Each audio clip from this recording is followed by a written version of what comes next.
Secondary choice. اسلام کی تاریخ بتاتی ہے کہ ابتدائی ربع صدی تک اسلام میں اصولی خلافت قائم رہی۔ اس کے بعد خاندانی خلافت یعنی ڈائناسٹی بیسڈ خلافت قائم ہو گئی، جو آخر وقت تک چلتی رہی۔ یہ کوئی برائی یعنی ایول کی بات نہیں ہے، بلکہ وہ پریکٹیکل وزڈم کی بات ہے۔ فطرت کے قانون کے مطابق زندگی کا ایک اصول یہ ہے کہ جب پہلا انتخاب یعنی فرسٹ چوائس ممکن نہ ہو تو سیکنڈری چوائس پر راضی ہو جاؤ۔ خاندانی خلافت کا کم از کم یہ فائدہ حاصل ہوا کہ اسلام کی بعد کی تاریخ میں استحکام یعنی اسٹیبلٹی کا قیام ممکن ہو گیا۔ اس استحکام کی بنا پر بعد کے زمانے میں اسلام کا ڈھانچہ مسلسل طور پر باقی رہا۔ عبادت کا نظام، اسلامی تعلیم کا نظام، اسلام پر مبنی معاشرہ کم از کم فارم کے درجے میں قائم رہا۔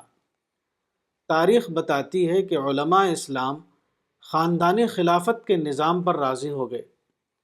اگر وہ اصولی خلافت پر اصرار کرتے تو اسلام کی تاریخ میں استحکام یعنی اسٹیبلٹی موجود نہ رہتا۔ سیکنڈری چوائس زندگی کا ایک اہم اصول ہے۔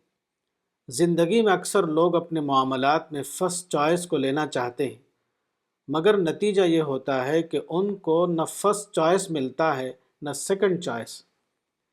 زیادہ بہتر پانے کی کوشش میں کم بہتر بھی ان کے ہاتھ سے نکل جاتا ہے۔ سیکنڈری چوائس لینا اپنی حقیقت کے اعتبار سے کوئی کمی کی بات نہیں، یہ صرف آغاز یعنی بگننگ کی بات ہے۔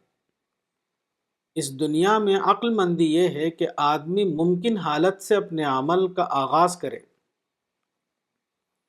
اگر وہ دانش مند منصوبہ بندی کے ساتھ کام کرے گا تو یقیناً وہ اعلیٰ کامیابی تک پہنچ جائے گا۔ فرسٹ چوائس اور سیکنڈری چوائس صرف آغاز کار کی بات ہے، وہ انجام کار کا معاملہ نہیں۔ اس راز کو جاننا بلا شبہ زندگی کا اہم ترین اصول ہے۔ جو لوگ اس راز کو نہ جانیں وہ اپنے آپ کو غیر ضروری مسائل میں مبتلا کر لیتے ہیں۔ الرسالہ، فروری 2017، مولانا وحید الدین خان، صفحہ نمبر 36۔